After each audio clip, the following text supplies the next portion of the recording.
सभी को नमस्कार। मैं शालिनी त्रिपाठी नागौद विद्यालय से। आज का विषय है बालक के विकास का मापदंड और माता पिता की भूमिका।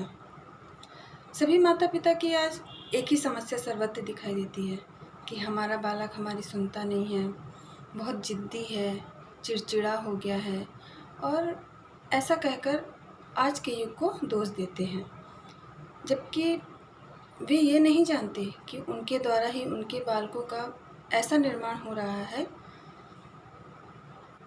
और यदि ऐसा कहा जाता है कि आप ही इसके कारक हैं, तो पहले तो वे स्वीकार ही नहीं करेंगे।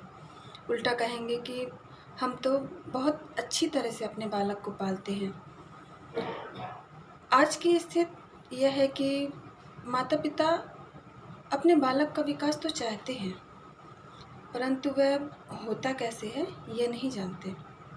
वे बालक के विकास के लिए केवल विद्यालय पर ही निर्भर करते हैं।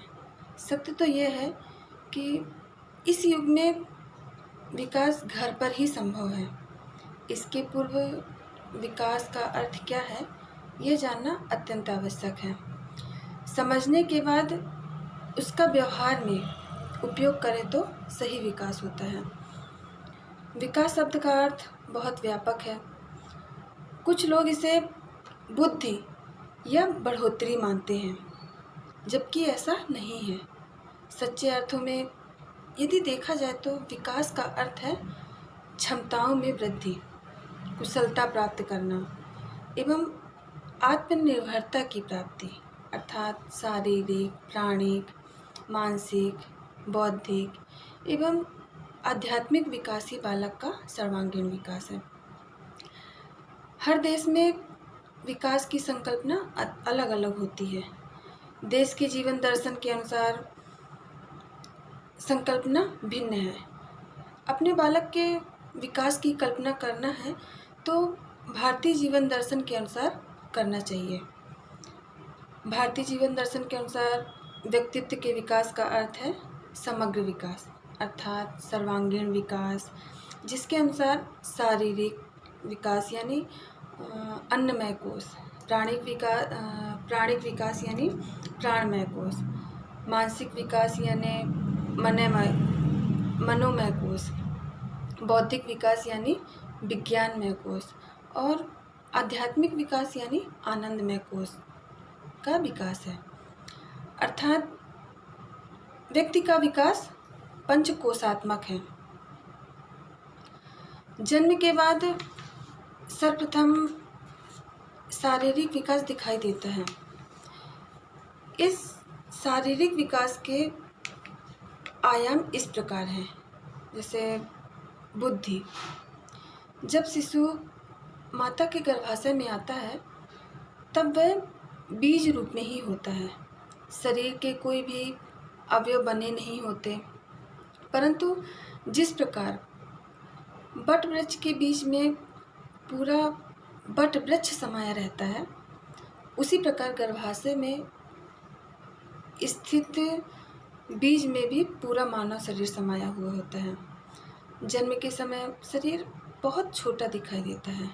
समय के प्रभाव के साथ उसकी वृद्धि होती है। इस वृद्धि का क्रम स्वाभाविक है, उसे चाहे जैसा बदला नहीं जाता। शक्ति,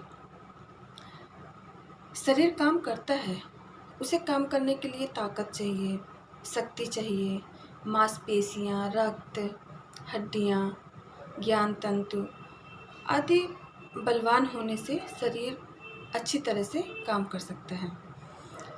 शक्ति दो हैं, आंतरिक शक्ति यानी फेफड़े, हृदय, मस्तिष्क, पेट की काम करने की शक्ति, और बाह्य शक्ति यानी हाथ पांव जैसे बाह्य अंगों को स्वयं काम करने की शक्ति। स्वास्थ्य यानी सुख चैन से रहना, बीमार नहीं पड़ना और बीमार पड़े तो जल्दी ठीक हो जाना।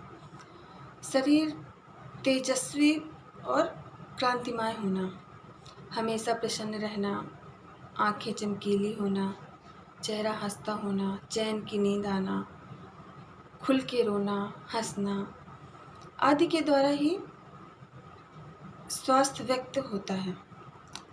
फिर है कुशलता।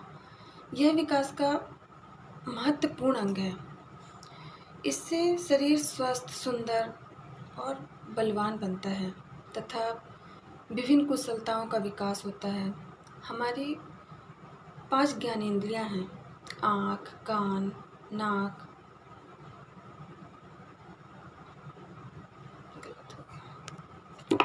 जीभ एवं त्वचा। इनका विकास करना अर्थात इनके अनुभव में वृद्धि कराना आवश्यक है। इसी प्रकार हमारी 5 कर्मेंद्रियां हैं, इनकी कुशलता में भी वृद्धि करना आवश्यक है। ये हैं हाथ, पाँव, वाणी, गुदा और जघनेंद्रिय। ये सभी अंग सुचारू रूप से कार्य करें, यही कुशलता है। हाथ के विभिन्न कार्य हैं, जैसे पकड़ना, उठाना, झेलना, फेंकना, दबाना, लिखना। विभिन्न कारीगरों के काम जैसे कढ़ाई, बुनाई आदि। इन सभी कार्य में कुशलता किस प्रकार आए, जिससे बालक के प्रत्येक क्षेत्र में अपने कार्य में सफल हो। इसलिए माता पिता को घर में, आंगन में, मैदान में, विद्यालय में यह ध्यान देना होगा कि किस प्रकार की क्रियाकलापों से बालक में इस प्रकार की कुशलता आ सकती है। पाँव। इसी प्रकार पाँव के विभिन्न कार्य हैं: चलना, दौड़ना, उछलना, कूदना, सीढ़ी चढ़ना आदि। वाणी। सबसे महत्वपूर्ण क्रिया बोलना। वाणी से ही व्यक्ति की पहचान होती है। मनुष्य को यह वरदान रूप में मिली है। इसका उचित विकास हो, ये कौन नहीं चाहेगा। वाणी द्वारा 2 महत्वपूर्ण क्रियाएं होती हैं, वे है बोलना और गाना।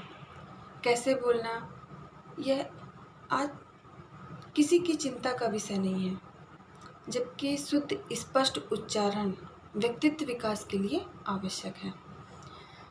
शब्दों, वाक्यों को योग्य तरीके से यानी भावपूर्ण तरीकों से योग्य उच्चार और आरोह अवरोह के साथ बोलना आवश्यक है।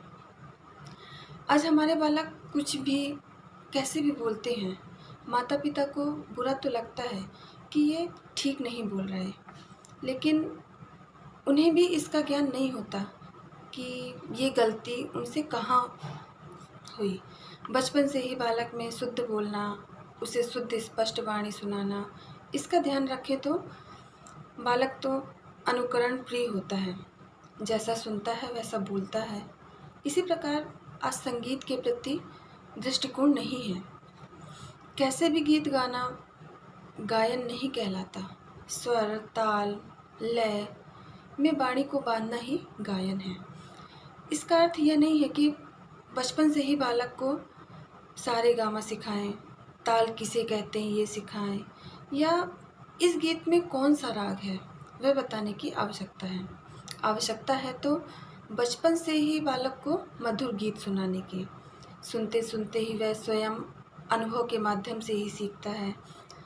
आज ऐसे कितने ही उदाहरण हैं जिन्होंने कभी भी संगीत सीखा नहीं, लेकिन यदि वे कोई गीत सुनते हैं तब यदि जरा भी ऊपर नीचे हुआ तुरंत बता देते हैं कि यहाँ गड़बड़ी हुई है। यह केवल अनुभव की बात है। गुदा।